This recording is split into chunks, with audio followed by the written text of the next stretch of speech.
my YouTube channel. Senang sekali hari ini aku kedatangan seseorang yang sangat spesial. Again di curhatan hamba, ya kan? Datang jauh dari Jogja, perjalanan 6 jam, ya kan? Iya. Tapi tidur ya. Teman-temannya bawa mobil kurang ajar nih orang ya. Awal-awal nggak boleh emosi, karena dia adalah narasumber saya. Siapakah seorang DP ini? Coba perkenalkan diri Anda. Oke. Nama saya itu sebenarnya David DP. Jadi bukan DP. Jadi namanya David Dwi Praharsa. Jadi disingkat jadi David DP. Kayak gitu ceritanya. Tapi kan sekarang lo lebih dikenal sebagai DPpedia. Apakah lo punya saham di Tokopedia atau gimana sih? Enggak. Itu apa namanya sering salah aja sih. Maksudnya kayak, iya DPpedia apanya Tokopedia sih ya? Gue sih berharap dapat bagian sahamnya ya kan. Belum. Oh, belum. Gue buat akun Instagram yang orang tuh kalau butuh apa tentang Jogja bisa langsung lihat aja di situ. Tapi kalian tidak boleh melihat DPpedia yang sekarang karena dibalik itu semuanya pasti banyak pengorbanan, ups and down. Nah itu dia yang pengen aku klik ya kan. Oke, jadi DP itu tuh awalnya dan asal tuh dari mana dan kenapa akhirnya bisa di Jakarta dan akhirnya balik lagi ke Jogja? Ya. Jadi aku asalnya tinggal di Magelang, terus dulu aku SMA di Jogja, terus habis itu kuliah di UPH di Lipo Karawaci. Terus enggak, bukan uang papa habis kan masih ada uang mama. Terus habis itu aku sempat kerja di salah satu agensi di Senayan selama 1,5 tahun. Terus habis itu kerja di salah satu e-commerce luxury brand gitu. Yang kita ketemu pertama kali. Iya, pertama kali ketemu sama DP. Terus habis itu 16 akhir atau 17 itu baru deh for good balik ke Jogja. Kenapa lo balik ke Jogja? Maksudnya kan lo udah seneng banget di Jakarta. Malah. Lo udah banyak teman di sini, udah banyak relasi, udah banyak kenal banyak klien lah ibaratnya gitu. Itu benar-benar pure dari pengennya aku aja waktu itu pindah karena waktu itu aku ingat banget malam deh sekitar jam 10-11 itu aku habis sholat isya. Terus tiba-tiba mamaku telepon, terus kayak dia cerita aja kondisi di rumah itu seperti apa gitu. Tapi dia tidak menyebutkan kalau di rumah ini sebenarnya kondisinya seperti ini. Tapi nggak tahu kenapa ya, mungkin memang udah saatnya ya. Jadi aku tuh ngerasa aja kayaknya ada sesuatu yang nggak serap gitu. Tapi mamaku tuh nggak berani nyampein gitu. Terus seminggu setelah itu tanpa bilang ke dia, aku bilang dulu ke bosku yang di kantor kedua yang di e-commerce itu, terus kayak aku bilang kayak Sabrina Joseph, hansip deh pokoknya. Hansip gitu. Terus aku bilang Sab kayaknya aku mau resign gitu. Tapi aku waktu itu karena aku cinta banget sama kantor ini, aku kasih 2 month notice. Jadi berhutang budi banyak banget sama Sabrina. Jadi aku kasih 2 month notice. Itu pun setelah negotiation yang alot banget, kayak dia kayak kenapa? Maksudnya kerjaannya berat atau apa namanya gajinya kurang atau gimana? Sebenarnya enggak banget. Sumpah gue tuh seneng banget kerja sama dia, Bo. Karena selain gue dapat ilmu, kayak gila sih kerja sama dia tuh kayak gue belajar banyak banget hal gitu loh. Jadi pada saat gue harus meninggalkan spot gue di Hang Street itu adalah satu pertimbangan yang itu kayak satu decision terpenting dalam hidup gue yang harus gue ambil gitu. Tapi kayak ya gimana pun family come first kan. Terus ya udah akhirnya memutuskan untuk pulang. Pamit dulu sama teman-teman, farewell satu-satu. Oke, jadi kan lo memutuskan untuk pindah nih ke Jogja, untuk balik lagi ke Jogja, padahal pulang ke pangkuan ayah bunda, ya kan? Terus kan in the beginning, perasaan lo gimana? Berapa lama akhirnya sampai settle dan sampai akhirnya memutuskan untuk jadi DPpedia gitu? Itu butuh sekitar 1 tahun sih buat gue. Akhirnya kayak ibaratnya menerima gitu kalau bahasa Jawa ya. Pas pulang terus harus lihat kondisi usaha keluarga yang ibaratnya udah turun-temurun. Sedangkan gue itu jujur gue lebih comfort kerja sama orang sebenarnya. Karena kayak sistemnya lebih rapi. Terus kayak kerjaannya gue di Jakarta kan ibaratnya lebih modern sesuai dengan kuliah gue juga gitu. Ya udah pas pulang itu gue harus menyesuaikan diri dengan ibaratnya ngurusin human resources gitu kan susah banget ya. Terus usaha yang udah bertahun-tahun itu kan tantangannya lebih besar, lebih susah diatur, Bo. Kemudian belum lagi masalah support system sih yang menurut gue itu sebenarnya paling penting. Dimanapun lo kalau ada support system lo akan survive sih menurut gue. Dan kebetulan kayak ibaratnya sahabat gue itu 80% adanya di Jakarta. Ada sahabat di Jogja teman-teman, terus ada beberapa di Jogja, di Semarang gitu. Tapi kayak 80% yang menghabiskan waktu gue terakhir dari kuliah sampai kerja itu di Jakarta semua. Jadi aduh mereka tau lah gue kayak nangis di telepon, terus kayak gue ke Jakarta sebulan gitu kayak nggak ada, susah banget gue, ngerti nggak sih kayak. Emang apa bedanya sih? Apa bedanya Jakarta sama Jogja? Beda banget. Ibaratnya gimana ya, maaf ya bukannya gimana, tapi untuk di Jakarta itu lo bisa jadi diri lo seutuhnya, lo bisa melakukan apa yang lo mau sekreatif mungkin dan mungkin ya bidang kerjaan yang gue ambil atau yang gue jalanin itu opportunity-nya lebih banyak di Jakarta gitu, bidang kreatif gitu. Sedangkan di Jogja itu mungkin ada tapi belum seberkembang sekarang. Tapi kan akhirnya lo overcome. Yes. Habis itu akhirnya lo discover ternyata begitu banyak tempat-tempat yang sangat interesting di Jogja. Bahkan itu juga membuat begitu banyak orang-orang di Jakarta mungkin yang nggak pernah tahu Jogja. Kita tahu sih Jogja adalah tempat wisata, tapi kayak bukan sesuatu yang hal yang benar-benar menarik selain Borobudur gitu ya lo. Tapi karena lo mengemasnya dengan sangat interesting dan juga ternyata tuh di Jogja ada ini ya. Jadi malah bikin orang-orang tuh kayak pengen banget ke Jogja gitu. Terus awal mulanya kenapa akhirnya bisa tuh? Emang lu tukang jalan tuh gimana sih, Nek? Jadi pas ekspor Jogja sebenarnya sih kayak gue tuh suka ekspor tempat baru. Sesimpel kayak karena tiap ada tamu buat gue itu sebagai tanggung jawab. Gue tuh nggak pengen orang itu kapok untuk datang ke Jogja. Jadi karena tipe teman-teman gue banyak yang datang atau orang-orang banyak yang minta ditemenin, at least gue harus punya koleksi tempat juga yang beragam. Jadi kalau si orang ini suka ini, gue kasih ini, si orang ini suka ini, gue kasih ini. Jadi mau nggak mau gue pun harus mencoba dulu karena gue tidak pede kalau misalnya merekomendasikan Pet, makanan ini enak nih, tapi gue sendiri belum pernah coba. Nah pas lo makan ntar ekspektasi lo udah tinggi kan gitu. Jadi gue kayak aduh, gue harus coba dulu. Jadi pas gue rekomen tuh nggak cuma bilang, Pet sate ini enak, tapi gue bisa jelasin, Pet sate ini enak, tapi jenis bumbunya itu yang halus, dagingnya daging ini, daging itu gitu. Jadi harus detail gitu loh. Makanya semua makanan di Jogja yang gue rekomen pasti gue pernah cobain sendiri gitu. Oke, DPP dia kan it's all about information. Kemana aja lo pergi, makanan ataupun hal apapun deh, it's all about information deh intinya. Tapi memang lo lebih terkenal itu spesialisnya tuh di Jogja, ya kan?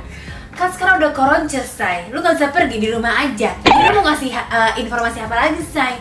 Perubahan apa sebelum dan sesudah corona ini? Yang paling berasa banget adalah jadi kalau sebelum corona itu gue tuh tiap tahun rutin bikin yang namanya DP trip, itu alias kayak open trip gitu. Jadi tujuannya yang ke Jogja, ada ke Semarang, ada ke Korea juga kan. Cuman gara-gara corona ini ya plan yang udah gue bikin dalam setahun 2020 kayaknya sih nggak bakal bisa dilakuin sampai akhir tahun ya. Karena sampai sekarang kan ya tahu sendiri ya kayak travel warning di mana-mana, kita juga belum bisa pergi dengan ibaratnya nyaman, aman gitu kan. Jadi makanya sekarang kayak yang DP tripnya belum bisa dilakuin, makanya gue kayak bikin beberapa activity di Instagram gitu, kayak gue buka bikin Zoom kelas tentang digital marketing, terus kayak gue makin rajin bikin konten. Jujur gue tuh malas banget buat bikin Instagram feed, karena effort banget kan.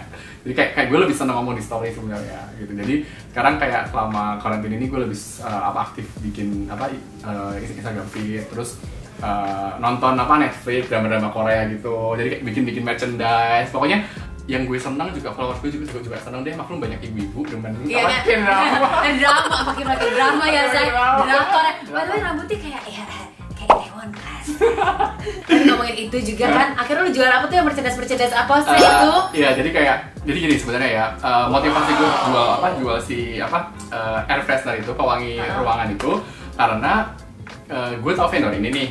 Jadi gue tiap kali selesai nonton drama selalu nanya dia, lo jualan yang si ini enggak gitu. Nah pas itu dia bilang, aduh gue udah nggak mau bikin yang drama Korea lagi gitu. Terus gue kayak, aduh tapi gue pengen banget nih, gimana caranya gitu kan. Sedangkan kalau mau custom itu ada jumlah tertentu yang nggak sedikit, ibaratnya kayak lo harus bikin minimal 100 biji.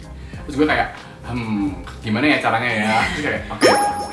Gue pilih nih cara foto terbaik, terus gue bikin, terus ya udah deh gue jual ke followers gue aja. Jadi gue seneng dapat merchandise, mereka juga seneng karena mereka bisa beli bijian juga kan. Jadi kayak win-win solution. Ya kan? Salam cuan nih. langsung terjual berapa say? 600 piece. Cuan banget say. Wah, pandemi ini tetap bikin cuan ya Anda ya. Luar biasa. Aduh, dan juga dia juga bikin just-tipan ya say. Makanya kenapa Eka di sini karena dia sedang ada di Jakarta. You know, bawa mobil selama 6 jam sampai sini. You know, bawa just-tipan ada 100 biji ya kan. Wow, just-tipan apa say? Jadi gini, apa sebenarnya gue bikin just tip ini adalah motivasinya biar orang-orang itu jangan jalan-jalan dulu. Makanya kalau gue bisa bawain makanan dari Jogja atau Semarang ke Jakarta, kan mereka jadi betah di rumah kan. Pokoknya itu luar biasa dan jujur itu ini just tip terdrama dalam hidup gue. Challenging banget sih semua. Kenapa? Iya. Di close friend-nya udah kayak jadi sebenarnya sih kita udah persiapan ya, dan ini bukan just tip pertama gue sebenarnya. Gue udah sering banget just tip, tapi di Jakarta ini kenapa? Karena mungkin karena corona juga ya. Tantangannya adalah jadi pada saat kita mau deliver itu paket-paketnya, lokasi pertama itu di salah satu area olahraga di Senayan. Pas kita pesan-pesan Gojek gitu, dikira kita jualan di situ karena banyak Gojek yang datang ambil barang gitu. Jadi diusir dari situ. Susah kan cari titik Gojek. Sebenarnya kalau di Jogja sama Semarang gampang banget cari tempat yang open space yang Gojek bisa datang gitu kan, atau sesimpel di rumah kita. Dengan di Jakarta mau di mana gitu kan, kayak ibaratnya kita janjiin mau deliver same day, jadi kita sampai Jakarta langsung deliver, ternyata banyak sekali kendalanya. Jadi itu pelajaran banget sih. Dan gue kayaknya bakal share kayak ke teman-teman nanti yang di Instagram, jangan kapok, tapi kalian bisa belajar dari gue deh gimana cara just tip. Karena sekarang kan online ini kan banyak just tip ya, tapi gue yakin tuh nggak semuanya ibaratnya ngerti medan gitu loh. Jadi kayak jangan cuma just tip lo cari cuan, tapi ternyata lo tidak bisa mendeliver barang dengan baik, kan juga kasihan customer lo juga. Iya benar. Best moment bersama followers apa say?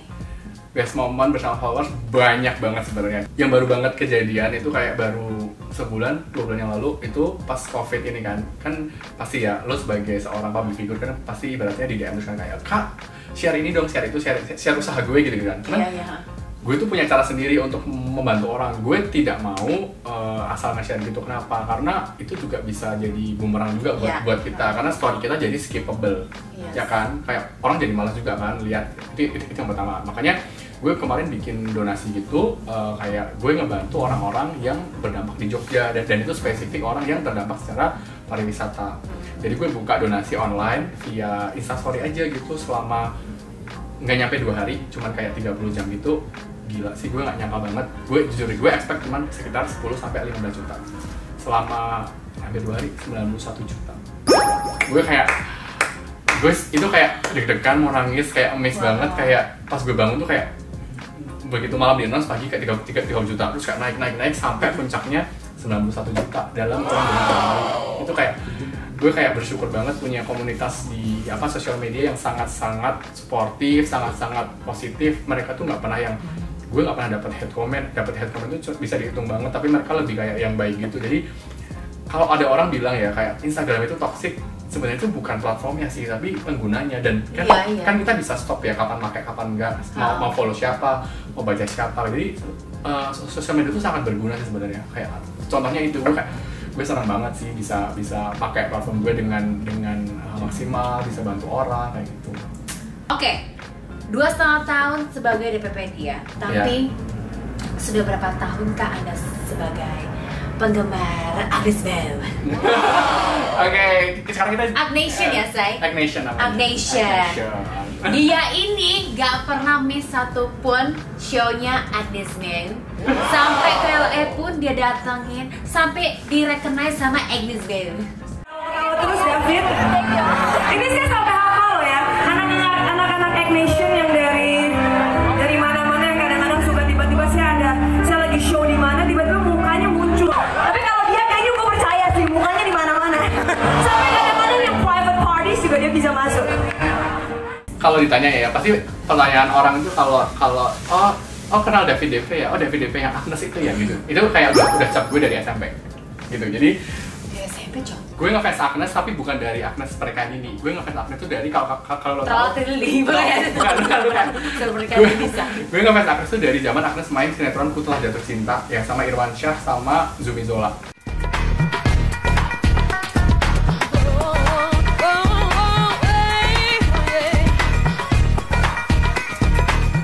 Itu pertama kali banget gue kayak momen kayak gue hook gitu loh, kayak gue suka banget sama Agnes di lagu itu.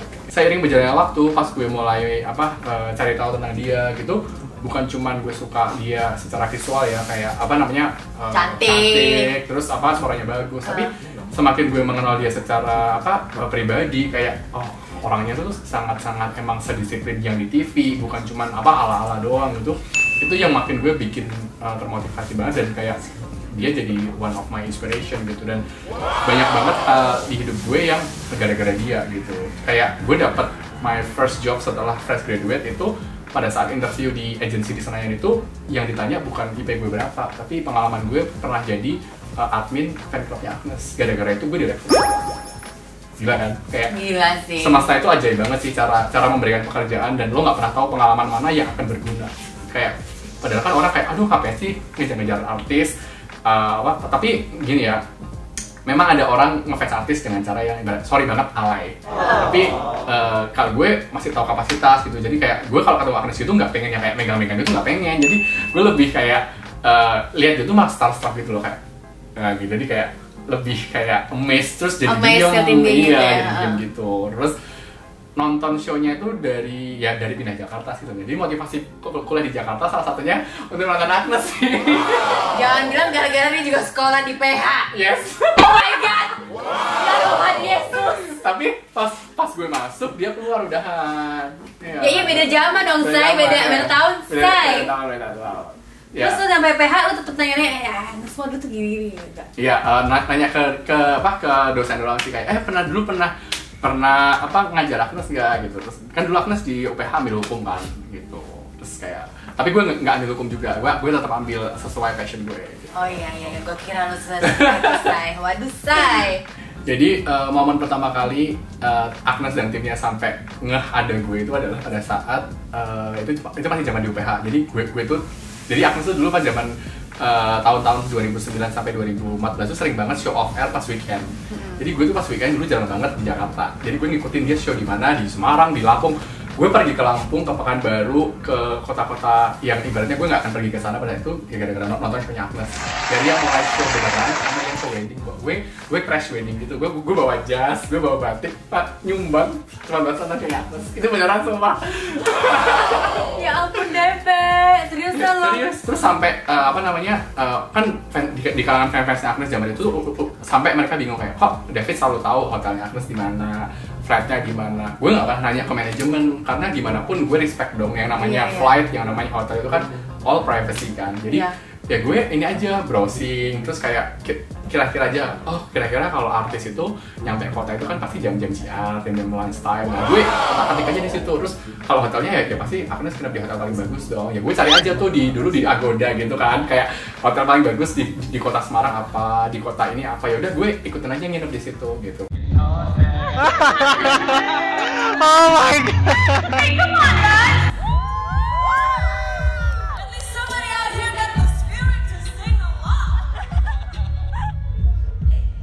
Udah berapa kali sih gue sampai hafal namanya ya, gara-gara saking seringnya ngeliat muka dia selalu ada di depan gue gitu ya kan. Coba di sini udah berapa kali sih udah perform? 122. Dan pas gue udah sering banget kan sama Agnes, tapi pas ketemu gitu ya gue cuma kayak Agnes gitu doang. Kalau bisa foto-foto, kalau enggak ya udah gue lihat aja tuh udah senang gitu loh. Ini kayak deg-degan aja gitu. Sampai sekarang Masih deg-degan. Kalau dia kayak DM gue gitu, gue masih deg-degan. Kayak dia suka nanya gitu waktu dia ke Bali kayak, Fit, makan di mana ya, atau di spot mana ya gitu. Gue kayak jawabnya deg-degan, kayak anjir gitu. Yang satu gue kasih tau dia yang salah tuh. Itu kalau gue nggak ada yang tahu, karena gue yakin ya namanya interaksi dengan orang-orang yang kayak superstar gitu, buat gue itu tidak untuk dipublish. Karena gimana pun itu kan privasi mereka ya. Jadi cukup orang-orang terdekat aja yang tahu, dan nggak perlu yang dipamerin lah. Wah ini mantap nih. Ini perlu dicontoh, menjadi penggemar tapi behave dan bijaksana. Kan banyak sih kalau udah kecintaan jari jemarinya ya kan. Kayak semua di post itu buat gue itu mereka tuh tetap manusia biasa yang butuh namanya off camera gitu loh, yang kayak kalau ketemu ya udah ketemu ngobrol aja, itu mereka pasti akan lebih nyaman. Iya. Jangan yang apa-apa di video itu jujur gue aja kayak gitu risih gitu, apalagi mereka gitu. Mereka malah jadi nggak respect sama kalian. Terus sampai ke LA kenapa tuh Say? Itu emang mau ke LA atau khusus untuk nonton? Khusus untuk nonton. Itu bener lagi gila ya Say. Jadi itu gue ingat banget show-nya Agnes tuh November akhir. Terus itu Oktober itu dia baru announce dia bakal pertama kali bikin yang namanya mini tour di beberapa kota di Amerika dan salah satunya Los Angeles. Karena dari Agnes kan mulai merintis ya, karirnya dia di Amerika kan 2010 dan itu gue udah berjanji sama diri gue sendiri kayak gue harus suatu hari kalau Agnes bikin show di Amerika, insya Allah gue bisa nonton gitu. Terus lagi-lagi sih gue bersyukur banget Tuhan tuh kayaknya udah ngatur semuanya lah, diberi jalan gitu loh. Yang pertama ada temen gue yang masih sekolah di sana dan gue itu teman SMA gue, jadi kayak gue bisa tinggal di dia. Yang kedua ada teman gue baik hati banget namanya Steven. Kalau kamu nonton, terima kasih ya sudah membantu. Dia cariin gue tiket ya, 5,6 juta ke LA PP. Itu murah banget sih, 5,an itu murah banget. Itu aja kayak harga Jakarta Raja Ampat Jakarta ya kan? Kalau gue nggak pergi gue bakal nyesel seumur hidup gitu loh. Kayak dan pas banget sebulan sebelumnya gue barusan perpanjang visa gitu. Jadi kayak gue nggak perlu mikir visa lagi. Jadi tinggal dapet tiket, terus gue kabarin teman gue, terus teman-teman gue tuh senang banget kayak asik lo datang gitu. Jadi kayak gayung bersambut lah ibaratnya. Iya, gitu. iya. Semua lah itu. Aduh gila sih. Terus sampai dia recognize lo kan. Ya dia pasti nggak nyangka ada fans dari Indo bakal terbang bela-belain ke LA cuma buat nonton. Jadi gue di LA itu cuma seminggu. Jadi gue 5 hari jalan-jalan, sehari nonton dia, besoknya balik gitu. Terus pas nonton dia ya udah gue datang paling awal di depan sendiri. Jadi dia pasti lihat gitu. Terus pas kayaknya dia nyanyi opening, nyanyi 2 lagu. Terus dia ada cicat gitu, terus dia bilang kayak hi guys, by the way, there is one of my friends who flew out from Indonesia to LA. Terus dia kasihin masih mic-nya ke gue gitu, kayak nanya kapan landing. Terus kayak lo kesini buat nonton gue doang kan gitu. Terus kayak gue merinding banget itu. Being here. Now I know that there is a nation who flew out to LA from Indonesia. So when did you land? A week ago. But you came here for the show. That's crazy. See, Dubs, the energy right here is what I need, guys. Tonight is all about good music. Beres konsernya Agnes di The Roxy di Los Angeles, gila. Meskipun dia cuma nyanyi dikit banget, cuman oh my god, this is like the best Agnes show I've ever been. Like, thank God, aku bisa nonton di sini, seneng banget. Nggak cuma di situ, besokannya dia DM gue, kayak hey Fit, thanks for coming ya, gitu-gitu. Gue kayak Aduh, seorang Agnes yang menurut orang kayak Agnes tuh untouchable, VIP, tapi ternyata dia tuh baik banget. Dia sangat menghargai perjuangan orang. Sweet lah, cancer memang sweet kan. hal apa yang paling lu suka dari Agnes Mo? Kenapa sih lu sampai secinta itu sama Agnes Mo? Karena selain dia entertainer ya, buat gue dia tuh role model gitu loh. Kayak mungkin buat orang-orang slogannya dia dream, believe and make it happen itu sekedar slogan, tapi buat gue itu tuh kayak meresap gitu loh. Jadi kayak karena orang punya mimpi besar itu kan suka dicemooh ya, kayak ih ngapain sih kayak lo bisa aja, padahal punya orang bisa percaya sama mimpinya diri sendiri itu harus diapresiasi gitu. Karena semuanya kan berawal dari mimpi. Jadi gue bener-bener belajar banyak banget dari dia. Kayak gue nggak pernah takut ibaratnya kayak di Jakarta bisa kenal sama siapa, bikin ini itu kan semuanya dari mimpi ya, yang sebelumnya nggak ada jadi ada. Itu kan mimpi ya. Iya. Nah cuman mentalnya orang Indo tuh kalau ada orang mimpi besar suka dikatain kayak ngapain nggak usah, lo kan nggak bisa, lo kan anak desa, lo kan cewek, lo kan cowok gitu. Maksudnya kenapa harus dikatain, kenapa nggak didukung aja. Nah gue belajar banget itu dari dia kayak gitu. Ngomongin soal mimpi, iya, mimpi apa yang lo belum capai dan mimpi apa yang tertentu yang lo mau capai tentang Agnes Mo? Seberapa dekat yang lo mau? Mimpi aja kita mimpi aja ceritanya nih. Soal karir sama soal Agnes Mo. Soal Agnes dulu ya. Soal Agnes, nonton show di LA kan udah alhamdulillah ya. Yang sekarang ada di bucket list gue adalah gue pengen invite Agnes as a performer di salah satu event di PPD. Kan Agnesnya Raminten udah sering ya. Nah, sekarang aku sih beneran nih gitu, kayak kapan nih gitu. Kalau misalnya nih sama manajemennya, Hah? mereka ngajakin lo untuk menjadi salah satu tim Agnesmo. Jadi dulu pas gue begitu lulus kuliah tuh gue sempat ditawarin apa buat kerja jadi salah satu clothing line Agnes gitu. Cuman pada saat itu gimana ya, kayak gue memutuskan untuk belum dulu deh gitu, karena gimana ya, gue tuh pengen pada saat gue ngefans Agnes itu tetap masih ada batasnya gitu, karena gue takutnya kalau nanti semakin deket itu malah gue tidak bisa kayak ibaratnya tahu posisi lah gitu. Jadi gue lebih baik kayak gue udah menikmati kok di posisi kayak dekatnya yang segini aja gitu. Jadi masih ada space antara fans sama idola, karena kalau terlalu deket gue malah takut terjadi yang tidak diinginkan. Jadi mendingan segini-segini aja. Oh wow, bijak loh Say, jadi seorang fans bijak loh Say. Oke, tapi kalau buat mimpi lo sendiri?